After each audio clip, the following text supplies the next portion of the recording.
Aí vamos lá pra saga do Vectra. Tava desmontando que queimou a junta do cabeçote, né? Aí tá tudo desmontado. Troquei as buchas ali da direção.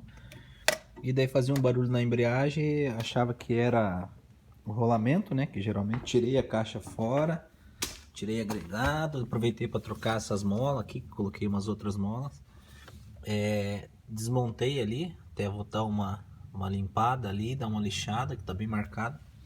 E fazia um barulho, geralmente é o rolamento aqui, né?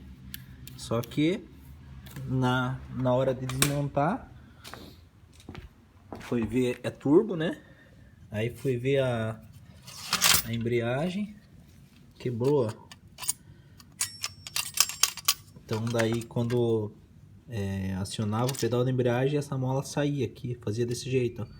Não cai porque ficava pegando aqui, ó, no volante, no platô, né? Então daí quando saía a mola, desencaixava, ele saía de centro, ó. É uma embreagem cerâmica, porém ela é mais fraca, né?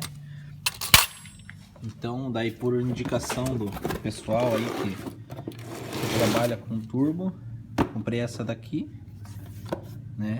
6 pastilhas, né? Ela vem com duas molas, ó, uma por fora e uma menorzinha dentro. Deixa eu pôr aqui pra cá. Aí vem aqui também, vem um reforço, ó. Vem duas molas ali, ó.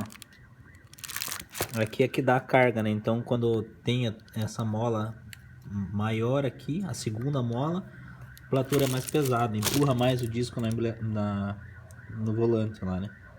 É uma cerâmica e vou montar. Aí eu vou mostrando aí pra galera como é que ficou.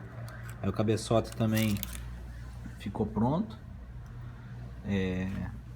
Deu um pouquinho abaixo da medida lá, vou ter que pôr uma junta maior, porque não vou ter grana pra comprar outro cabeçote. Mas eu vou passando aí os próximos. Aí fiz uma pintura aqui também, ó, que tava um vermelho aí, não tava muito legal. Fiz uma pintura, ó. Eu mesmo fiz aí, tudo tô fazendo em casa. Num, tudo pelo custo, né? Que é bem caro a mão de obra. E porque eu gosto também, né? Então vamos unir o útil ao agradável. Isso aí, tamo junto. Valeu!